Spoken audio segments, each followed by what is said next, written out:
Hey guys, welcome to another episode of SG Explained. For those of you guys who are seeing a new face, which should be all of you, this is Elliot. Say hi, Elliot. Hi, Elliot. Hi, everyone. Right, Willie is not here today, and so we actually are very privileged to get our friend Elliot in. Elliot, you wanna give a big intro and hi to everyone? Hey, everyone. Good to be here for the first time. Thanks for having me here, Rohit. Of course. I didn't have to ask you to come on this show at all. No, I kind of live here. Yeah. So generally, I do a lot of YouTube stuff in Singapore. I'm a writer, actor, and just all around like filmmaking kind of fella. Right. But today, I wanted to share a bit of my passion for Singapore and to talk a bit about something that at least I'm knowledgeable about, which is elections. Right. So that was good that you brought me for something that at least I have some contextual knowledge about. Right, absolutely. So we have a question up as a poll, and we want everyone who is watching and listening to answer. So if you think the GRC system is a good system, answer yes and give us your comments. If you think it's not a good system, answer no. If you're listening in on the podcast, also just message us, because we keep reading all the messages and we will talk about them. All right, should we jump in? Let's dive into it, man. I'm psyched. All right. So parliamentary elections. So in Singapore, we operate in a parliamentary democracy, which means that basically, according to the constitution, we must have general elections for parliament within 3 months of the dissolution. So parliament only can run for a maximum term of 5 years since its first sit. And after that, after those 5 years, within 3 months, there needs to be parliamentary elections. So Parliament exists with 89 seats. So there are 89 seats up for grabs every election. Can you vote, Elliot? Yeah. I'm super old right now. I think I voted only once in my entire life, actually. Right now. So I turned 27 in January. Okay. How many times have you voted? I have never voted because... What? Oh, because you went around. Yeah, so right. I've been overseas, and the one time I was eligible to vote, I couldn't, and I really wanted to do it. So it'll be interesting because like the next one, you should be around for the next one. It should be soon, because the last one was 2015, and maximum term of 5 years, which means that the next one will be sometime around 2020 max. I think the latest date is actually in 2021 for them, March 2021. If I'm not mistaken. Yeah. Right. And the thing is, the Prime Minister, which is something that we'll learn later, Prime Minister can basically say anytime he wants, election now. Yeah. He can just be like, nah. And that changes everything. Yep. So you were mentioning about the seats, the 89 seats. How does that kind of work? Maybe you can explain to the viewers. Right. So in Singapore, basically, there are, instead of the US, which most people think about when it comes to elections, because it's the big TV. It's very easy to follow. But each seat is basically tied to a constituency. So there are different kinds of constituencies in Singapore. There are SMCs, there are GRCs, and we'll talk about what those things mean later. But essentially, each constituency gets to send certain people to a parliament, and then parties will compete to get those seats. Yeah, you kind of field in like candidates from your own party, and then you guys like joust it out within that. It's basically for some countries it's entertainment TV, right? Because this is the best version to see people. So like some GRCs you put like 5v5, right? You put 5 people from the People's Action Party and 5 from the Workers' Party, and then they campaign for the votes in that area. Right, exactly.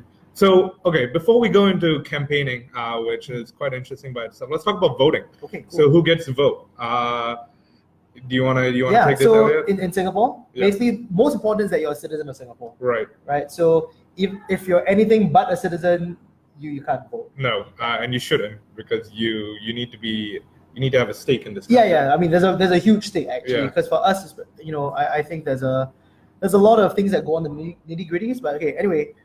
You need to be a citizen of Singapore. You need to be 21 and older. That's one thing. And it's not disqualified from being elected under any prevailing law. So you have to be able to. Well, you can't have a charge against you that means you can't vote. Right. So one example is if you are currently in prison, you can't vote. Yeah. That's a big thing. Yeah. And has a Singapore residential address on its NRIC, so you have to be residing in Singapore at that point in time. Or rather, you need to your IC's address, like basically you have a piece of place to stay. Right. Here. Yeah. And if you're overseas, then basically you need to have reflected that in your IC, because then that will set you up for overseas voting application. Yeah.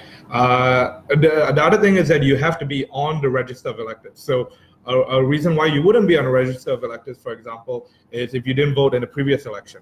So for those of you guys who are thinking, oh no, I didn't do that, well, it's time for you to go and figure out how to get back on the register of voting, because you wouldn't be allowed to vote. Right. That's interesting. That's interesting.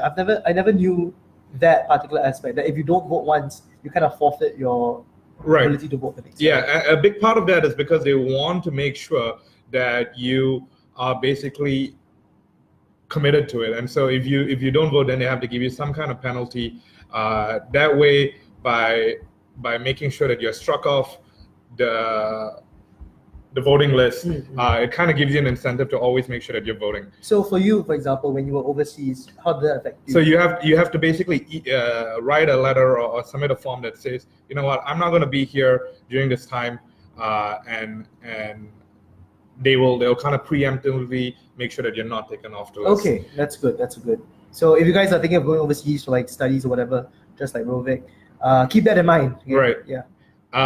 If you are a qualified elector and your division is contested, then you must present yourself at a voting booth, a polling station, basically on polling day, to cast your vote between 8 a.m. and 8 p.m. So there's a specific time. Polling day is a big day in Singapore during the election season. You gotta kind of put it on your calendar. Most of the time, they give you they give you a specific place that's near to you. Yeah. So I live in Kembangan. Yeah. So they will just like allocate me somewhere that is maybe 5 or 10 minutes walk from my place. It's normally like a school. It's literally a school, because like they use all the public sector places. Yeah. You know? Or CC. Yeah, or CCs, simple places that anyone can just kind of access, and they can kind of block out. That's the most important part, because they have to block out. You mentioned it was from 8 a.m. to 8 p.m. right? Right. So it's a full day affair. Exactly. Yeah. Exactly. And then it's quite interesting. But some places, I think most of the time it is I wouldn't call it a holiday, but they do give you the day off. Yeah, they give you a day to rest and chill, and then like a day to go and vote. Right. Because it's big. There are some countries,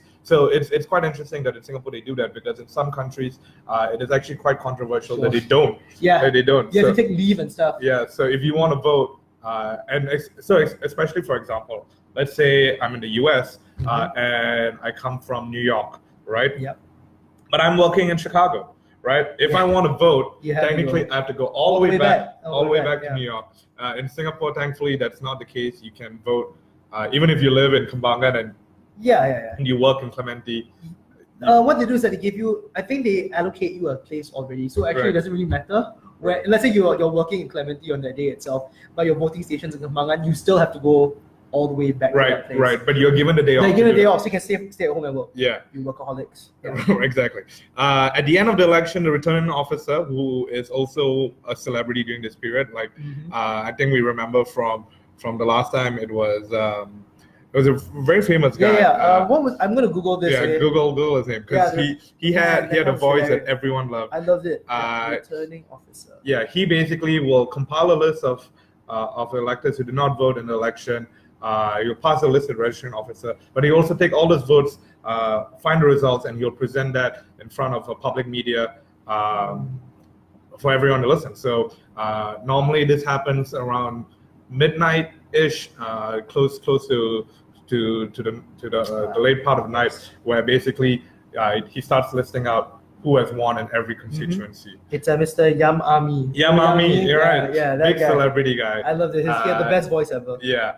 So like I said before, non-voters cannot vote in any subsequent elections, both presidential or parliamentary, and you're disqualified from being a candidate also.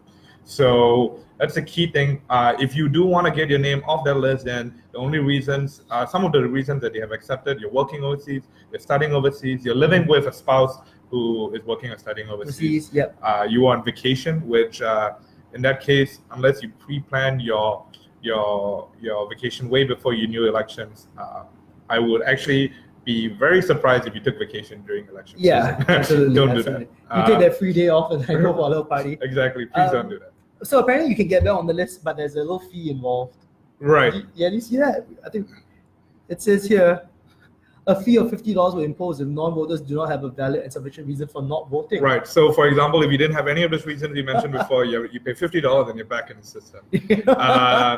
But I think that makes sense because it takes. There's a lot of logistics involved in Exactly. doing an election season. Yeah. So, if you are unable to vote, but you wish to vote at future elections, like I said, you can pre-apply for your name. There are a lot of e-services, and now with your Sync Pass, you can do all of that. Yeah, everything's online basically. Right. So your vote, is your vote secret? A lot of people in Singapore always think that the government is watching. Is that true? Is that? I don't believe so. I know some people have commented that everything is kind of like scrutinized and overseen by Big Brother, but I myself think it's kind of free. Right. Yeah. It's interesting because I think people conflate all of government together, right? But I think, like we mentioned in one of our previous episodes, there are basically three parts of it. Yeah. So there's the judicial, which takes care of maintaining the judicial system, the legal areas. There's the executive, which is actually what most people think about when it comes to like the operational part of government, and then there is the legislative, which is basically parliament. Yeah. So when the legislative part is being decided, there's actually a whole machine of civil and public service that basically their job is to make sure all of this keeps going. So these are people who are not voted in. Yeah. These are people who are basically their job is to make sure the government works, and these are the behind the scenes people. And for them, like, they have no intrinsic by virtue of their role, no intrinsic motivation to make your vote not. And of course, there's a lot of nuances in between. I mean, there are a lot of checks and balances that are kind of placed within these arms themselves. So, and for that, you can actually go back to the previous podcast. Yeah. Plug it back in, and you guys can go watch on that. Right, exactly. We're going to be, now that this is episode 6, so we're going to start referring back to a lot of old stuff. Like callbacks, yeah. That's great. But there's a rigorous process to ensure security. There's no break in the chain of custody. So whenever the papers get passed from one person to another, there's someone basically marking that out and making sure that there's usually a custodian or something there just to make sure that everything is in the way it is. And then the papers have to go from the counting center to the Supreme Court, where they are retained in safe custody for 6 months. So once everything is counted, they don't get destroyed yet. They are brought to the Supreme Court, are kept there for 6 months, and then after that, they're destroyed. So this process is open to observation by anyone who is running for election. So, for example, if Elliot is running, you get to watch all of that. You get to say that I want to be there. So as long as I'm a candidate within the election itself, I can be present to ensure that nothing fishy is going on. Exactly. Okay, that's cool. So before we go through the hour by hour, everyone, please note that there is a poll going on, and we want to see what your answers are. So do you think the GRC system is a good system? Whether you vote yes or no, we want to hear your reasons.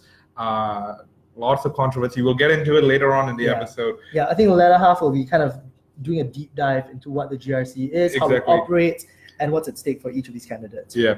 So maybe we'll talk a bit about the balloting process, right? How it starts. Like before the poll starts at 8 a.m., before the ballot boxes are used, they are shown to candidates and their polling agents who are like present there. Right. They're there so they can verify that the boxes are empty. So there's no premeditation. The boxes are then sealed by the presiding officers at the polling station. And this is all done, like I said, before 8 a.m. So before anyone can even step into the premise. Right. And then during the whole day, basically, you get to go vote. The way you vote is they give you a polling paper, you mark very clearly. There's a lot of people who don't really know how to mark. They give you clear instructions like put an X in the box for the one you want to vote. Exactly. And then some people put a tick, some people put a circle. Read instructions. It's good for you. For the record, it's an X in the box of the person that you want. Right, exactly. And then it closes at 8 p.m. So after the poll is closed, the presiding officers at the polling station seal the ballot boxes containing the ballot papers which have been cast. Candidates and their polling agents who are present to witness this may also place their own seals on the ballot box. Right. The sealed ballot boxes carried by the presiding officer and then transported under police escort to the counting centers and the police officers on board the bus and stands guard over the ballot boxes the entire time. So it's never left by itself for a single moment. Right, and it shouldn't be. Yep. That's the most important thing. So it's very accountable in that sense. Yeah. Right? There's at least a person in charge at every step of the way, and Right. it's counter-checked because someone has to pass it to the next person, and so on and so forth. Exactly. Yeah. So at the counting center, before the ballot boxes are open, the candidates and the counting agents again may inspect the boxes so they can say, hey, like actually the seal It's all legit. looks. No, so they can totally call out and be like, hey, the seal looks a bit wonky, Right. and then Okay. that has to escalate, and there's going to be a lot of hoo-ha. But most of the time, that's not going to happen because of all the reasons you mentioned. And then at that point, the seals are all broken, and then the ballot boxes are open, and then the papers are poured out, sorted, and counted. So the empty ballot boxes are made sure that they're empty. Everyone gets to look inside and be like, yeah, that's empty. Someone could be like, oh, no, that's a bit of a... There's like some residue or whatever it is. But no. And this is the time when they actually go and they check, for all the legitimacy of each of the slips, right? Exactly. So they're looking for null votes, they're looking for votes that have been placed wrongly, like the ticks that you mentioned. Exactly. And those are kind of like, chucked aside. Yeah. You want to talk about... After the announcement, yeah. So after the election result has been announced by the returning officer, the ballot papers and other official documents used in the election are placed into separate boxes and then sealed once again. This process is witnessed by the candidates and their counting agents who are present. So all the parties kind of send in their own agents to ensure, they have eyes on the prize at all times. And they may also place their own seals on the boxes so that they know that they've checked it for themselves. These boxes are then conveyed by police escort and retained in safe custody for the next 6 months within the Supreme Court. After those 6 months, as Rohit mentioned just now, they are destroyed by incineration, and unless directed otherwise, by order of the president. Right, and that could be for a number of reasons. For example, if it's a very controversial vote, a thin closed margin, vote, then they can decide do a to keep recount. I mean, we've had recounts before in Singapore. Right, So and in fact, I think it was Aljuna GRC the last time. They when the PEP thought actually maybe they have a chance of reclaiming it. It was a very thin margin, and they decided let's call for a recount. Yeah, absolutely. So one of the things that people find quite scary is that ballot papers actually have serial numbers on them, and they think that that's gonna be something that's tagged to their name. Yeah, you can trace it back. Right, but it's basically to protect the integrity of the democratic process in terms of just making sure that all the serial numbers are accounted for. So your serial numbers aren't really they don't really use it to trace who you are. When the ballot paper is issued, your voter serial number is written on the ballot paper, counterfoiled to facilitate vote tracing, but it's only if there's an order from the court. But aside from that, no one else is allowed to trace who the voter is, and the court must be satisfied that the votes have been fraudulently cast. Like there has to be real definitive proof for that to affect the results of the election. Yeah, basically. Exactly. So it allows voters to acknowledge that the presiding officer has identified the right name and makes the proceedings more transparent to polling agents. But I guess that is something that you can't really run away from if you want to balance secrecy as well as accountability. Yeah. So those are probably two core elements of the election process: secrecy and accountability. Right. Great. I mean, I think that was pretty an efficient way of talking about the process. I've sat through it myself. Right. It's actually pretty fast. For those of you who think that it's a big of a hassle, in my experience, it wasn't. Yeah, you can basically spend less than half an hour. Oh yeah, for sure. I think I did like 15 minutes in, out, and then had breakfast. So it's really good. So what's interesting is that while I've never voted in a Singapore election, I've actually voted in a British election. Right. And that's because this is a fun fact for all those who are listening. As long as you're a Commonwealth citizen and you're residing in the UK, so if you're studying there, you're working there, you actually get to vote in local elections. And so I had to vote for my mayor. It was quite interesting. I actually did the work to read because I was like, it's my first vote ever. Right. I read the brochure. So, and that process also took me like 10-15 minutes. Dang. Okay, that's awesome. So it was very interesting. Let's talk about who gets to run for elections. Elliot, I'm going to check whether I'm qualified to run for elections. Exactly. So a person is qualified to be a candidate for elections as a member of parliament, an MP, right, if he is a citizen of Singapore. So if he or she. Or he or she, right. sorry. We actually took this from the voting voters election department. We will find out their full name later. But they basically only use the word he. So. All right, it's 2018, guys. Yeah. So I'm qualified because I'm a citizen of Singapore. That's number one. Is 21 years and older above on nomination day. Right. Is registered as elector in the current register of electors. So Right. I am. Is a resident in Singapore on nomination day. Has been so far for a total period for not less than 10 years. Right. Okay, so I have to have been here for. Right. You quite a couldn't while. have gone and lived overseas for like 3 or 4 years and then came back. Yeah. Yeah.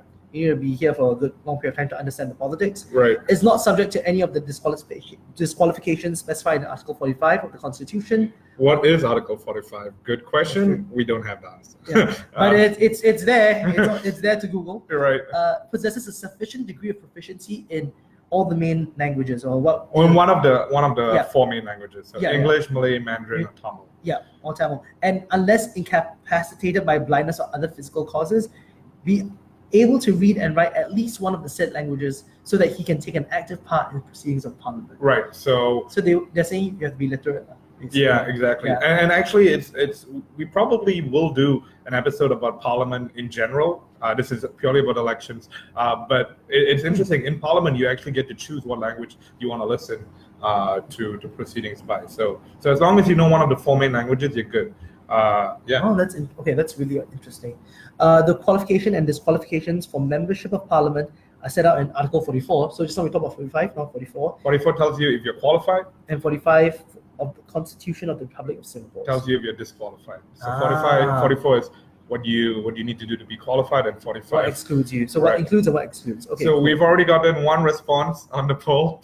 Do you think the GRC system is a good system? No is the answer that we've gotten. Very interesting. 100% knows right now. Yeah. If you have a reason for it, put it in the comments. We want to hear why. Also, so who else qualifies? A person who desires to stand as a candidate for election as Member of Parliament in a single member constituency, so the SMC, must complete the nomination paper in duplicate. So right. There's some papers you have to fill in. What's that Uber guy that wanted? There was this Uber guy who wanted to run as a president, but he also wanted to run in Parliament. I remember this. I don't know the name. I know his name. It was something like Sherwin. Yeah. Okay. Sherwin Yu. Yeah. Right. Yeah. His name was so iconic. Right. So a person like that could run for Parliament just because he's been here long enough and also has filled out the due paperwork. And I think this is important because if you look at it, the barriers to entry are not that high. Yeah. Right. It really isn't. And it shouldn't be, because Parliament is meant to represent every Singaporean, right? So even if you run as an independent, sure, your ability to maybe win is not high, but you shouldn't be ineligible for running. Absolutely. Right. So the administrative stuff about being a candidate, you have to go to the nomination center. You need to have a nomination paper, which is basically application form. Yeah, there's deposits you have to make. Yeah. I mean, those are all the nitty-gritty details. But to be fair, that is actually where they get you. Yeah. So if you don't fill out your form right, if you don't submit a duplicate, some places are triplicates, right? Not in Singapore, but if you watch your TV shows, I've seen that happen before. Really? Okay, yeah. So that's how they get you. They're like, oh, this is only duplicate. You should have done it in triplicate.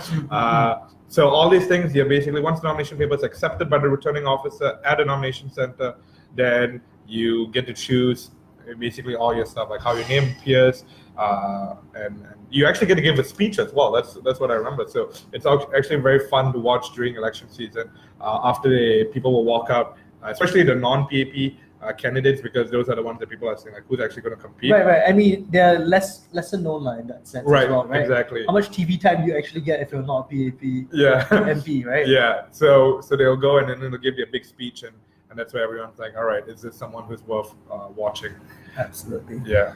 So that is basically how to get elected, or if you want to at least enter the election race. Right. Exactly. What do you want to move on to now, Rohit? Let's talk about campaigning. So one of the key surprising things about Singapore's campaigning rules is that it's actually one of the shortest in the world right now. The legal minimum campaigning time is 9 days, right?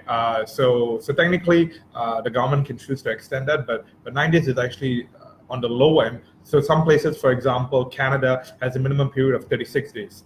The US has no predetermined campaigning period. And so actually, if you remember the whole Trump versus that was Hillary, that was really long drawn. that was basically a year and a half. Yeah. So, and because in the US, there's no determined campaigning period. So Trump is already starting the campaign right now for his next election.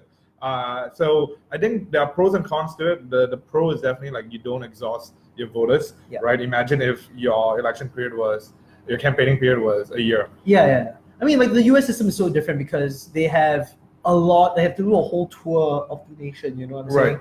Over here, when we have campaign rallies, it's usually kind of just allocated to a few spots. In Singapore, and everyone just goes to those like small clustered areas. Right. So, I mean, what's the shortest we've had? You said 9 days or something like that? Or was that the minimum legal? That's the minimum legal. So you can't ever go below 9 days. I see. Wow. Right. Interesting. And I agree with you because another thing about voting for individuals is that when you vote for individuals, actually I read a bit of research about it. When you vote for individuals, research has shown that actually a longer time is helpful because you don't actually completely understand an individual per se. An individual is complex. You kind of have to take the time to understand every part of who they are. Whereas with a party is set in stone, right? Their manifesto is there. Like, sure, the individuals within the party may be people that you suspect, but ultimately when you vote for someone in a parliamentary election, in a party-based election, you are voting for the party's manifesto. Yeah.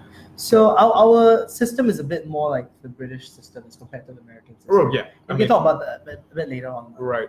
So basically, candidates can only start their election campaigns from the close of nomination and up to before the eve of polling day.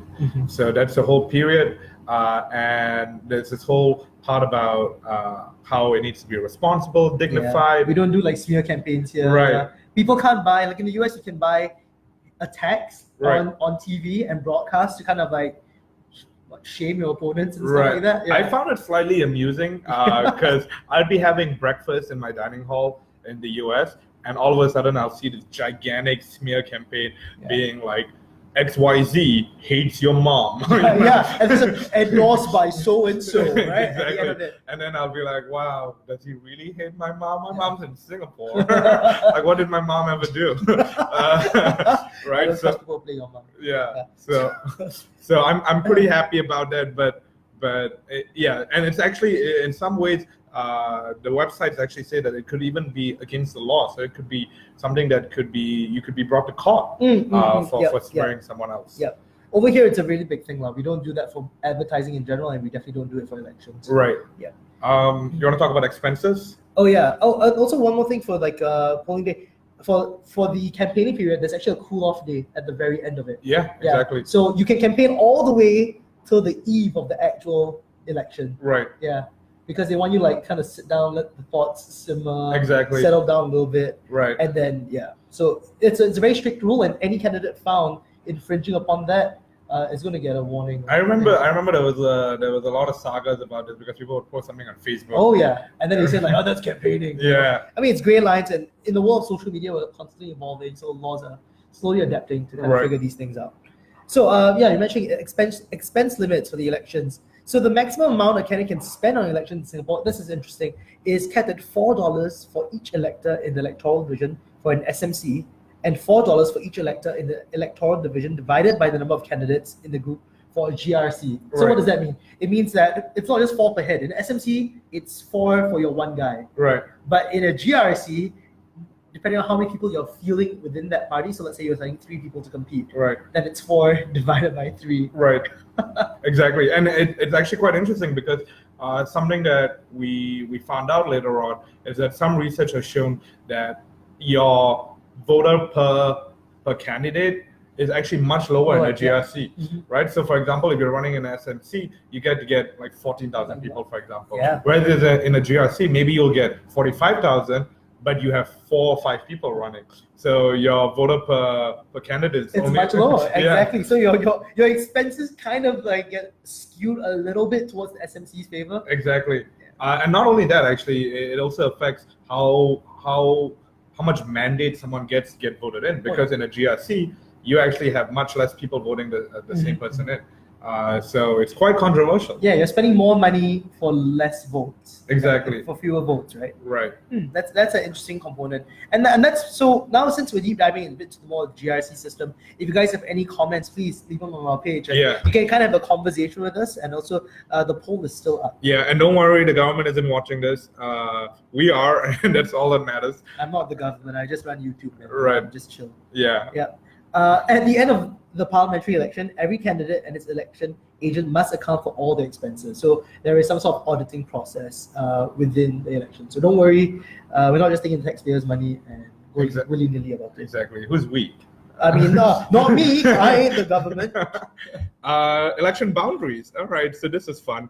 How many of you have heard of the term gerrymandering? That is something that is in conversation. There is actually, basically since 1954, so even before independence, there was the Electoral Boundaries Review Committee that was appointed to advise the executive, executive meaning the government, the elected government, on the number and geographical division of the electoral divisions. So what's interesting is that the Constitution actually, nor any law, requires this to be done.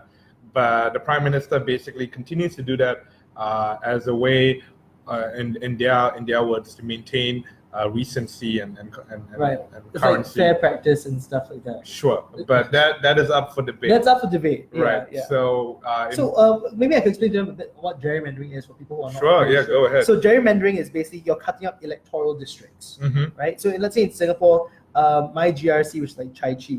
Yeah. So you would think, okay, everyone in Chai Chi is going to vote for this GRC.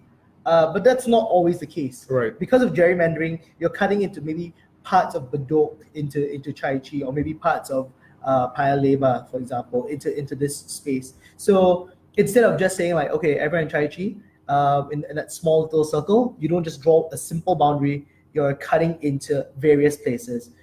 They do this because it's supposed to be fairer to represent who is in charge of what areas. Right. So where, let's say, spending for Chai Chi would go to, it would be spread around that entire district, including the new cut-up boundaries. So some of the considerations that would make a good electoral boundary is, for example, a fair distribution of different demographics, so race, religion, because you don't want certain divisions to be voting on a certain demographic. Yes. Right?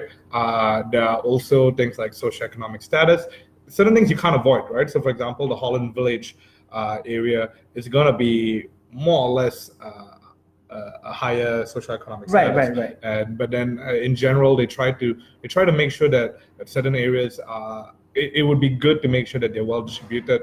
Back in the day, it used to be based on geographical features, so hill ridges, rivers, but that has changed because people are realizing because they realize that it's much better to make it representative.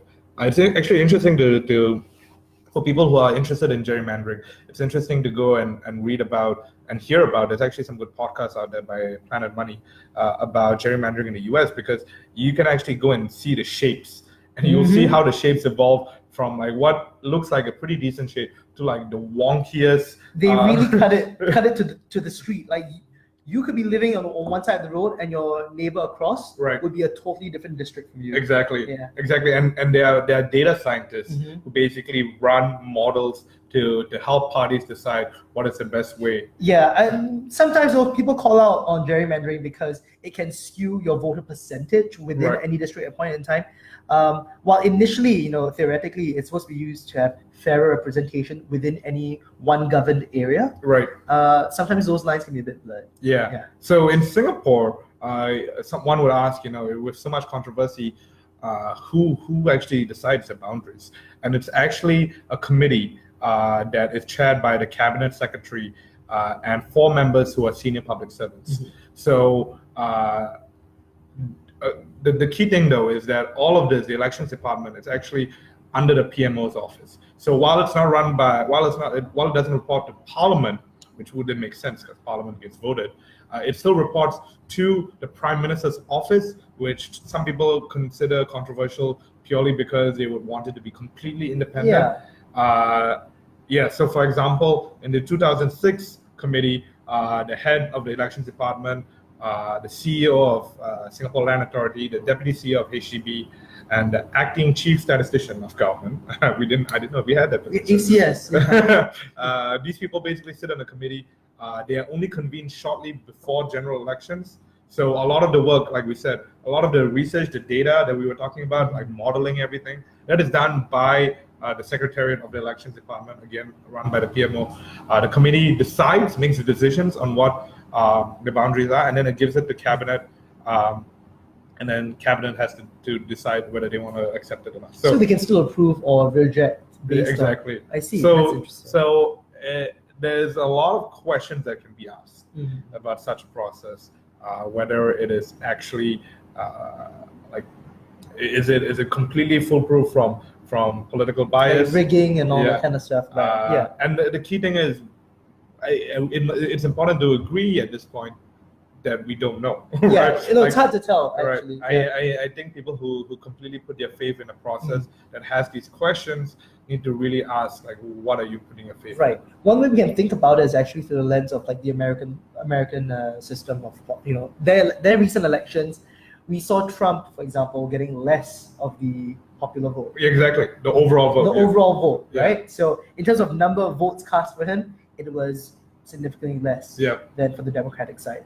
But he gets elected because after you cut up the boundaries and you see how many states he's won, the Republicans came on top. Yeah, exactly. So that's one way gerrymandering can kind of affect your results. Absolutely. The whole voting research field is actually very interesting for a lot of people who are interested in that. Go check out stuff like ranked choice voting. So it goes against first past the post, where basically as long as you have the most votes, you win. That's how 2 presidents ago, Tony Tan, that's how he won, right? He got only around 30-something% of the votes, but he still won the presidential election. It's a whole field of research that I think is very interesting. A lot of people should probably check it out. It's a lot of mathy type things, right? Yeah. Go on. Yeah, a lot of modeling, but it's very interesting. Cool. So on to the next part of the GRC conversation. Probably the juicy part of it. Oh, this is, well, I would say juicy is an understatement. So do you want to tell them what the GRC is? Sure. So a GRC is a group representation constituency, and it's a type of electoral division or constituency in Singapore in which teams of candidates, rather than single people going up, compete to be elected into parliament as MPs for that constituency. So it's like if you vote them in, if you vote the team in, everyone from that team goes in. Rather than you don't just pick the individuals you want from that team. Yeah. The government stated that the GRC scheme was primarily implemented to enshrine minority representation in parliament, and at least one of the MPs in the GRC must be a member of the Malay, Indian, or another minority community in Singapore. Right. So in addition, it was economical for town councils, which manage public housing estates, to handle these larger constituencies. So the primary inspiration is twofold: minority representation and economies of scale. Yeah. So let's remember that, because that's going to evolve as we see. So actually, before the GRC was accepted as the norm, there were a couple of other ideas actually. One of which was to twin constituencies. So for example, Chai Chee and Bedok, hypothetically, right? Yeah. If they were two different constituencies, those two MPs would contest as a pair, but one of the two has to be a minority community. But a lot of people, especially the Malay MPs, were saying, hey, you don't believe that we can get elected by ourselves. Right. So I can see it pretty patronizing. It felt like affirmative action, sort of. Exactly. Yeah. And it actually does reek of it all the way, because I think one of the key things that we'll hear is that one of the driving reasons is because the founding fathers really didn't believe that people would vote without looking at race from the very beginning. So in order to prevent the Malay MPs from losing confidence and self-respect, this is word for word, the government dropped the proposal. You must use the air quotes, man. Right? Although the people on the podcast can't see them, but air quotes. We're doing air quotes podcast. There were a couple of other ideas for minority representation. This was proposed by a constitutional commission chair. This is one of the few words. It's Chief Justice Wee Chong Jin, right? That's who we're talking about. He chaired this commission in 1966. So there were three ideas, all of which are actually pretty interesting in retrospect. The first is that there would be a committee of minorities. So there would be this grand committee, and every time they would elect 3 persons to go directly into parliament. So it would be like, for example, everyone else gets to vote, and then there'll be this committee, and they'll just send 3 minorities, which is so weird. The Jedi Council of Parliament. Exactly, because and the commission rightly pointed out that was inappropriate and retrogressive, and sending unelected members from the populace into chamber.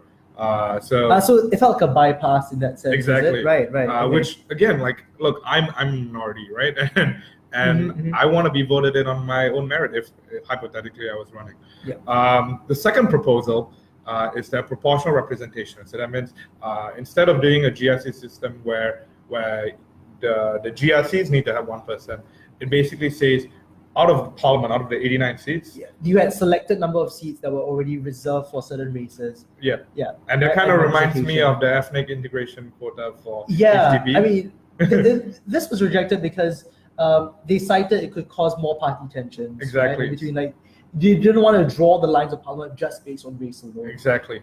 And finally, the third proposal was to have an upper house. So our parliament is basically unicameral, which is basically just one house, but they wanted to have an upper house similar to the House of Lords. Yeah, the British Parliament has the House of Commons and the House of Lords. Right. So they were on the bicameral system. Right, and then this upper house would have members that were elected or nominated to represent the racial, linguistic, and religious minorities in Singapore. So it's basically somewhat like the NCMP system that currently exists, but they would put them in their own house. And this was rejected because it was backward-looking, and politicians could attain a seat without taking part directly in the elections. Yeah. Right. So basically, at the end of the day, our election kind of boils down to everyone needs to vote for these people. Exactly. Right? We don't want anyone who can just slip through the system and find themselves in a seat of power. It's interesting that you say that, because does that you're talking about the GRC system? Yeah, does the GRC system not allow that? That's a big question. That is an interesting question. Something that, I mean, I live in the Marine Parade GRC area, right? So that's always been a thing for us, where we have Senior Minister Goh Chok Tong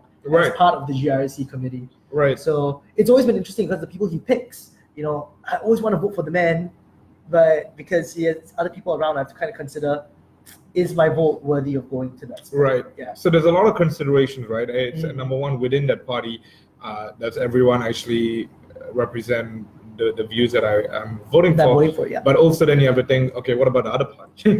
Right? What's the alternative? It's quite an intense system for Singapore. Insofar as you've mentioned how short our campaigning periods can be. Right. Imagine having to go into an election and vote for first you have to vote for 2 different parties, and it's a number of candidates per group. You have to understand each and every one of them, and then think about them as a collective, and then put them side by side to each other, and then make your decision. Yeah. So some people, they don't even do that much, right? They just look at it and they look A and B. Which one looks better? Which one do I know more about, basically? Yeah. Right? Because the amount of information to process during a short period of time, and we're still working adults, right? I mean, this is Singapore after all. How much time do I have to spend just to think about politics during that period of time? Yep. So what is a minority race? That's the question we asked in our HDB episode. The answer is, a person is regarded as belonging to a Malay or Indian community if they regard themselves as a member of the community. So you have to self-identify, which is a bit iffy, but let's go ahead with it. Yeah. And they need to be accepted by their community as such. Right. So not only do you need to identify as a Malay or Indian, if you're trying to run, you need people to back you up on that. Exactly. On that statement. So there's probably some reason to affiliate yourself with those groups. I think this becomes a bit more contentious if you are mixed race, if you are. Your descent, your lineage. Like for me, I'm a Peranakan, right? So there's some Malay lineage, some Chinese lineage in it. Okay. Yeah. Would it be weird if I just came out as like, hey, I want to run as a minority? Right, that would be. Would you have been eligible for the presidential election recently? I don't know. I mean, I've never tried. Would the Malay community accept you? I don't want to do that, man. Like, I'm already very Chinese as it is, so I'm not going to reap more privilege than I am. Right.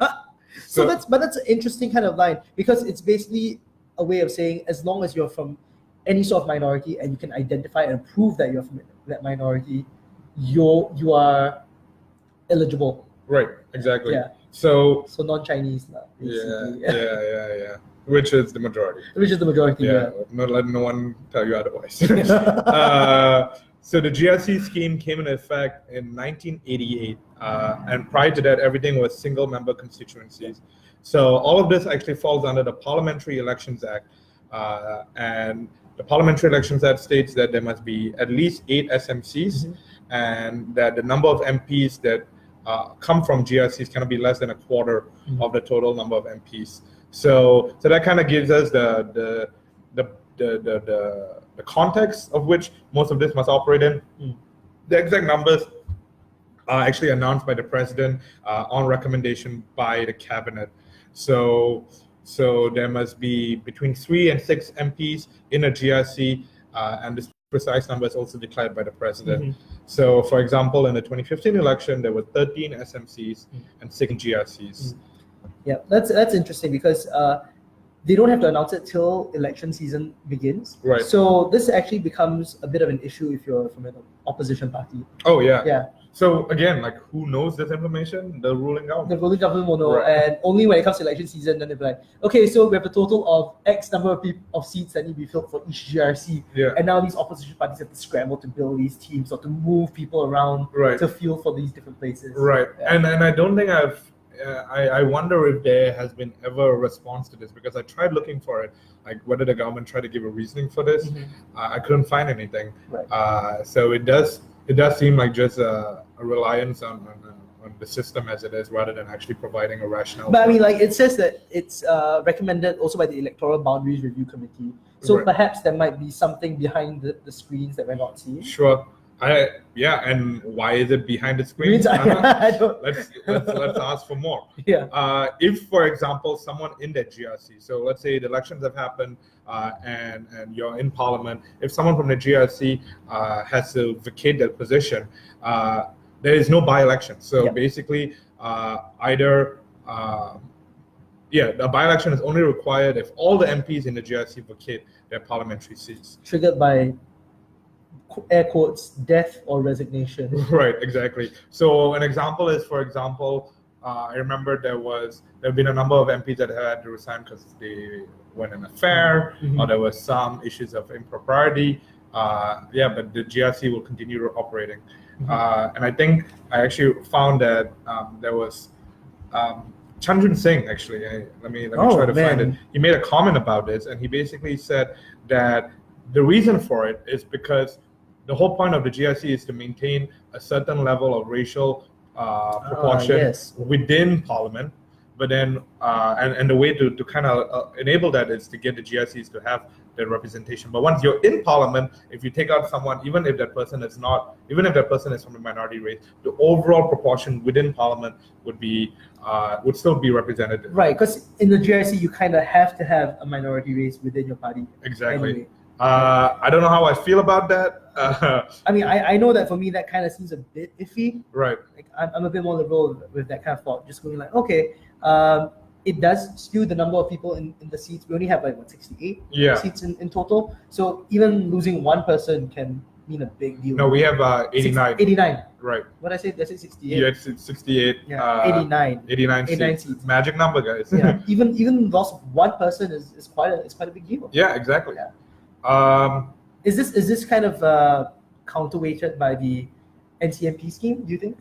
I don't know. I think, again, it goes back to what each of the intentions are, right? So if the vote is meant to be somewhat representative of racial votes, or rather not racial votes, but actually moving away just from, like for a specific community within Singapore. Exactly. I don't think an NCMP or NMP vote kind of balances that. Again, we want, I would argue, and this is up for debate. So if you have an alternative opinion, messages or put it in a comment. Right on. I would argue that the best parliamentary system is one where everyone is elected, right? So there's no weird way of putting people in through some kind of nomination. To talk within chamber. Right, exactly. Everyone needs to be voted in by the people.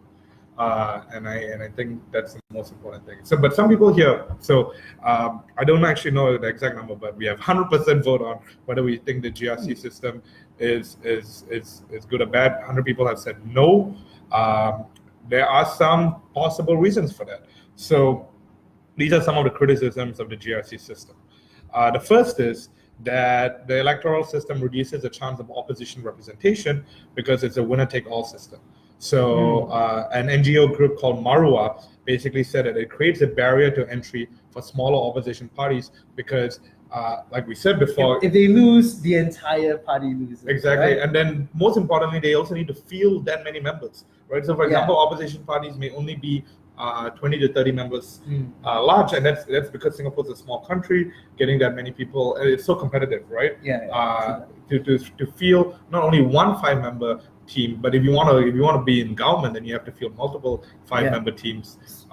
It allows for by Marua, quotation marks, podcast listeners, allows for free riding of untested candidates. And this is what you were talking about, right? So in Tanjung Pagar GRC, for example, and in your case, Marine Parade, if you have a heavyweight, so former Prime Ministers Lee Kuan Yew and Goh Chok Tong, you kind of know that they have been good ministers. And I think even opposition members will kind of agree that they were good ministers, right? I thought we'll comment that whichever opposition party fields candidates against them, it's like the sacrificial lamb. Yeah, exactly. It's a contest for the sake of contesting. So you put those 5 people who are gonna definitely lose. Exactly, because it would be even worse to let them just walk over. I think. So in these places, it's almost impossible. And like we said before, what was the initial motivation? It was economies of scale and race representation. But now, and this has been openly talked about by Goh Chok Tong, it's actually used to test new candidates. So they will put them together with heavyweights to kind of give them a chance of campaigning without actually feeling too heavy a loss. If, for example, they don't perform well during the campaign season, but they ultimately still get elected. That's an interesting way of angling it, I suppose. Because in the same regard, if you're in the opposition party and you have a few strong candidates, but not enough to kind of spread them throughout the different GRCs and SMCs in Singapore, what could happen is that you have 2 strategies, right? One, I could contest in a place where I know I'm going to win, so put all my best candidates in one zone, and then I get elected to government. So all the best of us are represented within Parliament. But what happens is that I can't win ruling majority. I can't, because I only have one GRC win the entire thing. So I'm now a small thing where everyone else has won everywhere, in other constituencies. Exactly. So it's a very difficult one to live with. So let's talk about basically cooling off day. So like we mentioned before, cooling off day is the day before polling day. And this is actually a very important day in Singapore. People take it very seriously here. I take it very seriously. A couple of things that you're not allowed to do. So first of all, you're not allowed to publicly display any kind of election advertising that is not already displayed. So if it's been there, it can remain there, but you can't post up new stuff. You can't do any canvassing. You can't wear badges or symbols. So you basically, we as citizens, we cannot do this. I can't be like repping PAP on that day or carrying my Workers' Party umbrella. Even though they give them out at all the rallies, I can't use the paraphernalia. Great. There are some exceptions. For example, if you already have bought a broadcast on TV, that will stay. If there are reports in the newspaper, those are fine. If the books were previously scheduled for publication, those are fine. But I can't do Facebook posts, basically, because they say even the lawful internet advertising is like a bit of an iffy scale, right? So, but what's funny is that actually, while we can't do that, we can't wear like party logos and badges. The candidates can still wear them. The people who are being part of the elections, the candidates, they can wear their own party logos. Exactly. I mean, it makes sense. So let's talk about some of the key stats. So as we all know, the PAP, People's Action Party, for those of you who aren't Singaporean, People's Action Party has won every single seat in election from 1965 to 1981. They had the longest run streak, man. In the world. In the world. In the world? In the world, wow. Well, no. So they are the longest streak of ruling government in the world. In yes. the world. Yes. Whoa. Okay. But Singapore. for holding every single seat, I'm not too sure. Okay. And so there was no elected opposition MP for almost 2 decades. There were a number of reasons for this. I think it's up for debate how much this had influence. Key reason people cite is because all opposition MPs, all our opposition politicians were detained in prison. I see. And this was during the early days. Yeah. But from 1984, opposition politicians actually started getting elected. So there were very incremental steps, I can see. Yeah. So there would be normally 1 to 2 seats every time given. Not given, but won. But won. Actually, yeah. Okay, let's use the right word. They were won. Yeah. They weren't given by opposition politicians, and basically it kept going until and in total since 1965, since independence, only 12 opposition politicians have been elected into parliament. So since 1965, there are 89 seats. There have been, at least, I would say 10 parliaments. I mean, at least. Are we counting since the GRC implementation? No, since independence, right? Right. So it would be interesting to know how many elections have actually happened. Yeah. We should find that out. Yeah. But 12 politicians altogether, and let's give a name: JB Jeyaretnam, Shamsi Tong, Ling Hao Dung, Chiao Chai Chen, Yao Shen Leong, Li Lian, and 6 incumbent candidates from the Workers' Party. So the iconic ones like Loh Kia Kiang, Sylvia Lim still there, Chen Shou Mao, Pritam Singh, Muhammad Faisal bin Abdul Manap, and Peng Eng Huat. Yeah. Wow. So these people have been. Imagine it's only 12. I always imagined it was much more, but 12 is. I thought so too. Yeah. Surprising when you look at the stats. So that's crazy. In the last election, actually, it would be interesting to know that 93.56% of voters turned up. Right. So that is actually a really good number. It's like over here, 2.3 million votes cast. Yeah, and when I was first doing research, I was actually pretty scared to find out that number, because in places like the US, voter turnout is notoriously low. It's abysmally low. Yeah. And it's good to see that people turn up. It's good to see that people. And imagine this 2.3 people. Some people might comment that 2.3 isn't a huge number when you think about the number of people in Singapore, but number of citizens in Singapore, actually, that's a fairly good representation. Oh yeah. There have been basically efforts to make sure that the election system is kept without fraud. I think that's one of the key things that people. So Freedom House, which is a non-governmental and non-profit, has basically noted that elections in Singapore are technically, that's interesting, are technically free of electoral fraud. Air quotes. Yeah. I did not read technically when I first wrote this, but it's good to know that it's technically free. There have been a number of issues with elections that we've talked about, but let's talk about 2 key things as we wrap up. And we'll probably talk about them more in our Parliament episode. But basically, there are also other people that get put into Parliament that are NCMPs and NMPs. So you want to talk about NCMPs? Yeah. So what is an NCMP? Firstly, it's a non-constituency member of Parliament, and he or she is a member of a Singaporean opposition political party who, according to the Constitution and Parliamentary Elections Act, is declared to have been elected a member of Parliament of Singapore, despite having lost in the general election, by virtue of having been one of the best performing losers. So it's the runner-up prize. Right. NCMPs enjoy most of the privileges of ordinary members of Parliament. Right, and the key difference is that they basically just can't vote on stuff like the Constitution changing, or like removing the president, for example. It was actually introduced in 1984 by Prime Minister Lee Kuan Yew to ensure that opposition always had a voice, regardless. Right. And let's say there was a clean sweep by PAP, for example, then they would still have to take someone on from the opposition party to at least give some sort of opposing view. Right. And I mean, it was actually a bit of a political play, because Lee Kuan Yew has admitted that it was to show young people what would an opposition look like. It's kind of being the informal way of it was like, okay, you want opposition, I'll give you opposition. Okay? I'll show you what it's like. And he was kind of trying to show that actually it's not that great.